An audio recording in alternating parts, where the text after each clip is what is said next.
இன்னைக்கு டெலிகாஸ்ட் ஆன நீயா நானா எபிசோடை பற்றி தான் நம்ம இப்போ பேச போகிறோம். ரொம்ப முக்கியமான டாபிக், அதனால இந்த வீடியோ கொஞ்சம் பெருசாக இருக்கும்.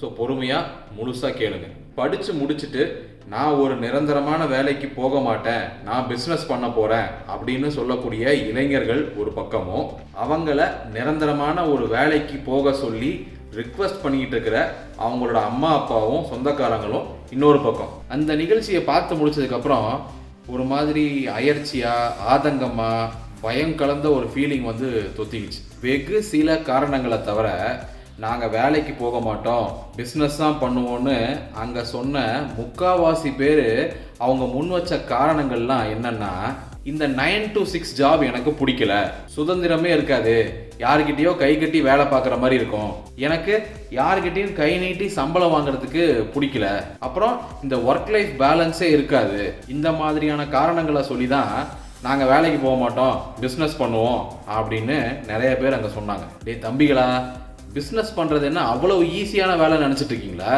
உங்கள் வீடு இருக்கிற தெருவுக்கு போய் அந்த தெருவில் மளிகை கடை வச்சுருக்கவங்க கிட்ட, காய்கறி கடை வச்சுருக்கவங்க கிட்ட, இந்த எலக்ட்ரானிக் ஷாப் வச்சுருக்கவங்க கிட்ட, இந்த ஹார்ட்வேர் கடை வச்சுருக்கவங்க கிட்ட, ஏன் சொந்தமாக ஆட்டோ வாங்கி ஓட்டுறவங்க கிட்டலாம் போய் கேட்டு பாருங்க, தினம் காலையில் எத்தனை மணிக்கு எந்திரிக்கிறீங்க, எத்தனை மணிக்கு தூங்குறீங்கன்னு, மாதம் எத்தனை நாள் லீவ் எடுக்கிறாங்க, உங்களுக்கு உடம்பு சரியில்லைனாலும் நீங்கள் லீவ் எடுக்காமல் ஏன் வேலை பார்க்குறீங்க, இதை பற்றிலாம் கேட்டு பாருங்க. நீங்கள் கேட்குறீங்களே, அதாவது வேலைக்கு போகிறதுக்கு முன்னாடியே இந்த ஒர்க் லைஃப் பேலன்ஸ்லாம் இருக்காதுன்னு, அப்படின்னா என்னன்னு கூட அவங்களுக்கு தெரியாதியா?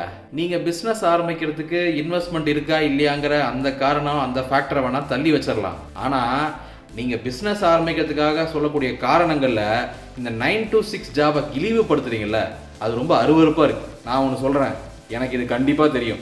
எந்த பிஸ்னஸை விடவும் இந்த 9 to 6 ஜாப் தான் ஈஸியானது. இந்த 9 to 6 ஜாபை விட குறைஞ்சது 10 மடங்காச்சு நீங்கள் அதிக வேலையை உங்கள் பிஸ்னஸில் நீங்கள் கொடுக்க வேண்டியது இருக்கும். அப்படி இல்லாமல் நான் லெத்தாஜிக்காக நினச்ச நேரத்துக்கு பிஸ்னஸ் பண்ணுவேன்ட்டு இருந்தீங்கன்னா 6 மாதத்தில் அந்த பிஸ்னஸை இழுத்து மூட வேண்டியது இருக்கும்.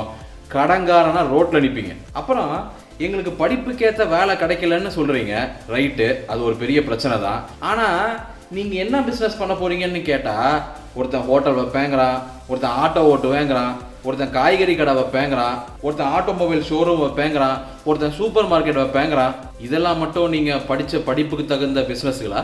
எப்படி பெரிய பணக்காரங்க, பெரிய பெரிய தொழிலதிபர்களோட பசங்க மட்டும்தான் பிஸ்னஸ் பண்ண முடியும், அவங்கள்ட்ட மட்டும்தான் இன்வெஸ்ட்மெண்ட்ஸ் இருக்குது, அவங்களால மட்டும்தான் பிஸ்னஸ் பண்ண முடியும்னு சொல்கிறது ஒரு எலைட்டிசமோ, அதே மாதிரி எதுவுமே இல்லாத அப்பா அம்மாவோட உழைப்பை சுரண்டுறதுங்கிறது மட்டும் எந்த வகையில் வரும்? எதிரில் உட்காந்துருந்த இவங்க அப்பா அம்மாலாம் தான் மேஸ்திரி வேலை பார்க்குறேன், தான் காய்கறி கடை வச்சுருக்கேன், நான் ஒரு ஹோட்டலில் சர்வராக வேலை பார்க்குறேன் அப்படின்னு சொல்லும்போது கண்ணெல்லாம் கலங்கிருச்சியா?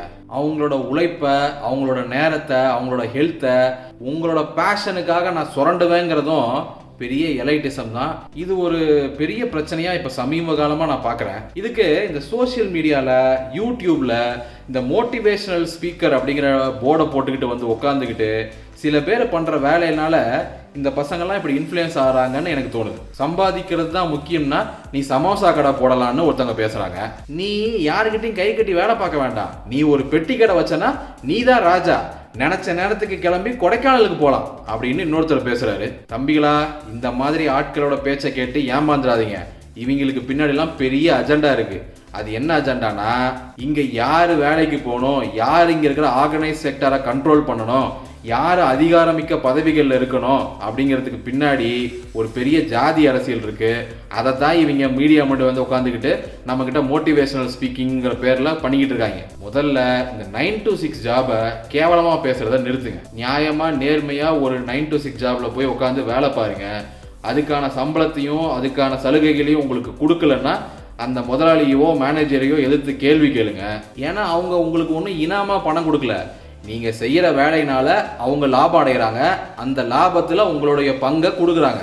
அதை என்னமோ இன்னொருத்தர் கையிலேருந்து சம்பளம் வாங்குறது என்னமோ கேவலம், என்ன இதெல்லாம்? சரி, இதே மாதிரி எல்லாரும் நினைக்க ஆரம்பிச்சிட்டா நீங்கள் தொடங்குறதா சொல்கிறீங்களே பிஸ்னஸ்ஸு, அதுக்கு எப்படி வேலைக்கு வருவாங்க? அங்கே உங்கள் கையிலேருந்து வாங்குறத அவங்க கேவலம் நினைப்பாங்கல்ல. உங்களை யாரும் பிஸ்னஸ் பண்ண வேண்டான்னு சொல்ல, ஆந்திரப்ரனர் ஆக வேண்டான்னு சொல்லலை. ஆனால் உங்கள் அப்பா அம்மாவை சுரண்டி அந்த வேலையை செய்யாதீங்க. எந்த பிஸ்னஸ்குள்ளே போகிறதுக்கு முன்னாடியும் நீங்கள் இழிவுபடுத்திக்கிட்டே இருக்கீங்களே அந்த 9 to 6 ஜாபு, அதை விட அது பல மடங்கு கஷ்டமான ஒரு வேலைங்கிறத புரிஞ்சுக்கிட்டு அப்புறம் போங்க. ஏன்னா இதுக்குள்ளேயே உங்களால் ஃபிட்டின் ஆக முடியலன்னா அங்கெல்லாம் சர்வேவே ஆக முடியாது.